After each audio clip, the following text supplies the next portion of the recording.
237 서밋타임에 오신 청년 여러분들을 환영합니다. 사도신경 고백으로 예배를 드리겠습니다.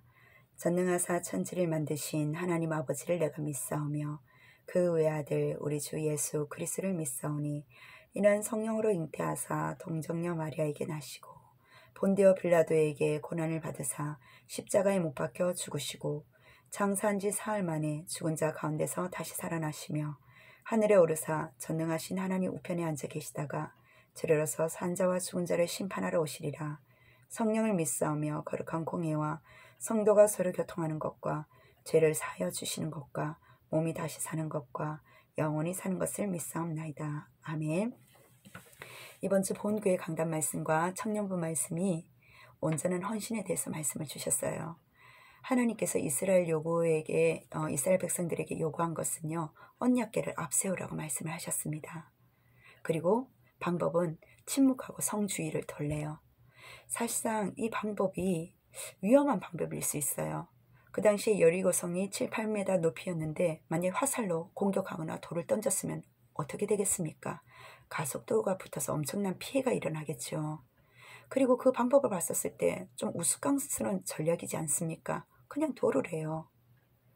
그런데 우리 청년들이 알다시피 그 견고한성이 자연히 무너집니다. 하나님의 지시에 순종하는 그 자세를 통해서요. 하나님의 놀라운 역사를 체험하죠.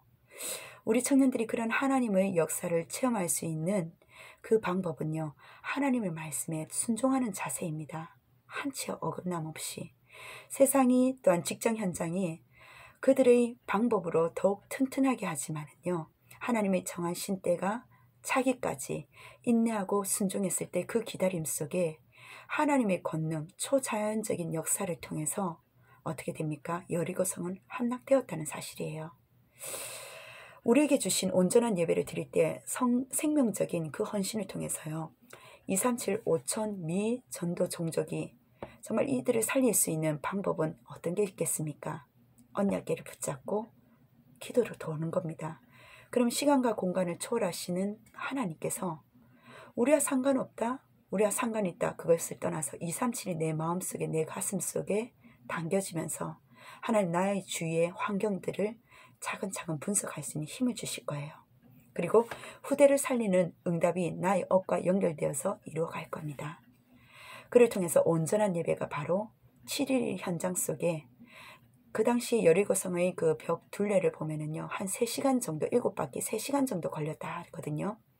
그럼 3시간 동안 제7일 주일날 온전한 예배 속에 우리는 안 된다라고 하는 우리의 생각이 무너지면서 그 현장 속에 우리가 가보지도 않은 그 현장들이 무너져 있는 증인으로 또한 그 역사 속에 우리 청년들이 주역이 될 겁니다.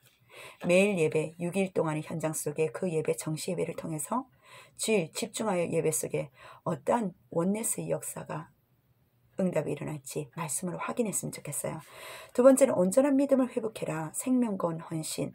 이 말은요, 남녀노소를 다 불론하고 다 진멸시키래요. 하나님은 사랑의 하나님, 공의의 하나님이시라면서요. 바꿔 말하면 하나님께서는 우리에게 불신앙의 잔재를, 빈 곳을 두지 말라고 말씀하십니다. 그것이 때로는 나를 어떻게 해요? 잔재 요소들이 나도 모르게 우상숭배로 연결될 수 있고, 또한 하나님 자녀로서의 그 축복을 빈번하게 받지 못하도록 막는 역할이 되기 때문입니다. 그래서 온전한 믿음 속에 생명건 헌신이라고 이대지에 말씀하셨어요. 3대지의 온전한 헌신에 도전하라. 그 도전 속에 라합이라는 한 여인을 예를 드셨어요. 라합은요, 정탐꾼 2명을요, 생명을 걸고 숨겨주었습니다. 우리 교회의 헌신이 바로 그 생명건 헌신 라합 한 사람을 두고 이야기를 하고 있어요. 각계각층에 헌신하는, 그리고 각 분야에 헌신하는 우리 청년들이 있을 겁니다. 그 헌신들이 그냥 헌신이 아니라고 말씀하셨어요. 라합처럼 사실상 유대인들이 무시하는 이방인이었고, 그리고 천하디천한 기생이라는 직업을 가졌고, 그리고 성경 속에서는 웬만하면 오르지 않는 여인이었습니다. 하지만 하나님께서는요, 영적인 교훈 속에 누구나 언약 잡으면 구원받을 수 있다는 것을, 그리고 더 나아가서 아시다시피 유다 족장 살몬과 결혼하잖아요. 그리고 보아스를 낳음으로써 구속사에 그리스도의 계보 속에 이어주는 그 역할을 감당하게 됩니다. 결론적으로는요, 말씀을 동기화하라. 하나님의 말씀이 나의 말씀으로 하나님의 그 언약이 나의 성취 속에 주역되길 주의 이름으로 축원합니다. 내일 기도 수첩이에요. 걸어온 30년의 시작입니다. 바벨론 시대죠. 다니엘서 1장 8절의 언약을 주셨어요. 다니엘은 뜻을 정했다고 이야기합니다. 우리 청년들 지금 힘든 모든 것은요, 지나고 나면요 필요한 것들이라고 알게 되겠지요. 하지만 그 당시는 왜 그렇게 힘들었는지요. 어려운 환경이 나를 조금씩 하나님은요 주역으로 영적인 지도자로 서비스로 만들고 있다는 사실입니다. 그 환경에 빠지지만 않는다면요, 때론 그 환경이 강과 바다, 물을 비유한다면요, 그 물이 있기 때문에 배가 움직일 수 있는 거잖아요. 그런데 물에 빠져버리면 어떻습니까? 우리가 환경의 문제 속에 빠져버리면 안 되잖아요. 빠지지 않기 위해서 배가 움직이는 겁니다. 하나님의 언약을 말씀을 붙잡았을 때 그 배는요 많은 것을 살려내는 역할을 우리 청년들이 할 수가 있습니다. 오늘 내일 기도 수첩 말씀 속에 언약 속의 모든 것을 미리 찾아야 하는데, 오늘을 보면은 많은 응답을 확인할 수가 있어요. 여기에서 내가 평생 해야 될 것이 발견되고요. 그를 통해서 성경을 렘넌트 인물 속에 오늘 다니엘을 그리고 세 친구 이야기를 말을 했는데, 뜻을 정했어요. 어떤 뜻요? 알았거든요. 왜 재앙이 임했는지. 우상 숭배를 통해서 우리나라가 뺏겼구나. 그래서 포로로 끌려왔기 때문에, 하지만 오히려 이 시대는 남은 자의 시대, 렘넌트의 시대라는 것을 다니엘은 알았습니다. 그래서 뜻을 정했어요. 당당히 우상 앞에서 승리할 수 있었다는 사실입니다.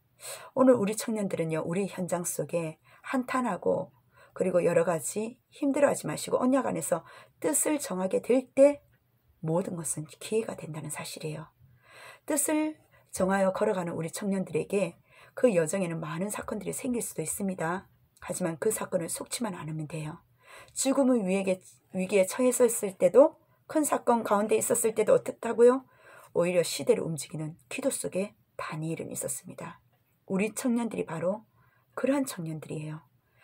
이후 하나님의 계획대로요, 고레스 왕을 통해서 어땠습니까? 성전 재건을 통해서 그 포로 가운데 다시금 돌려보냅니다. 멈춰졌던 성전을 재건하도록 이끄셨어요.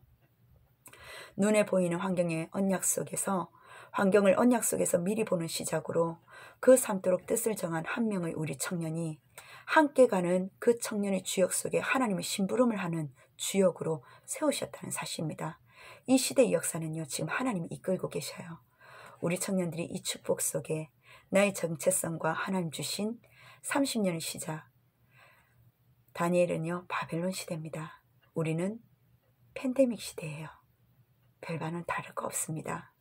오늘도 믿음의 현장 속에 언약을 붙잡고 하나님 주신 그 요구 따라 침묵하고 기도하면서 나에게 주신 한 장소 기도처를 찾고 단 1분에서 5분 정도 기도할 수 있는 그 기도처에 나의 정체성을 하나님 나라를 누리며 더 나아가 전도대상자, 한 영혼이 천하보다 귀하는 전도대상자를 기획하면서 하나님 주신 그 원색적인 복음 속에 오늘도 깊이 잠기기를 주의 이름으로 축원합니다. 기도하겠습니다. 하나님 너무나 감사드립니다. 걸어가야 될 30년의 시작, 팬데믹 시대에 우리 청년들에게 뜻을 정하며 하나님 주신 역사의 심부름으로 주역으로 세우셨사옵나니 하나님 그 배를 만드는 시스템 속에 더 나아가 온전한 헌신을 하는 우리 청년들로서 참된 원네스 되는 청년의 헌신 때에 참된 헌신할 수 있는 그 예배자의 자리에 설 수 있도록 성령께서 역사하여 주옵소서. 이번 주 주일 또한 오후 예배 때 우리 청년들의 모든 헌신 속에 하나님 나라가 임하여지기를 원합니다.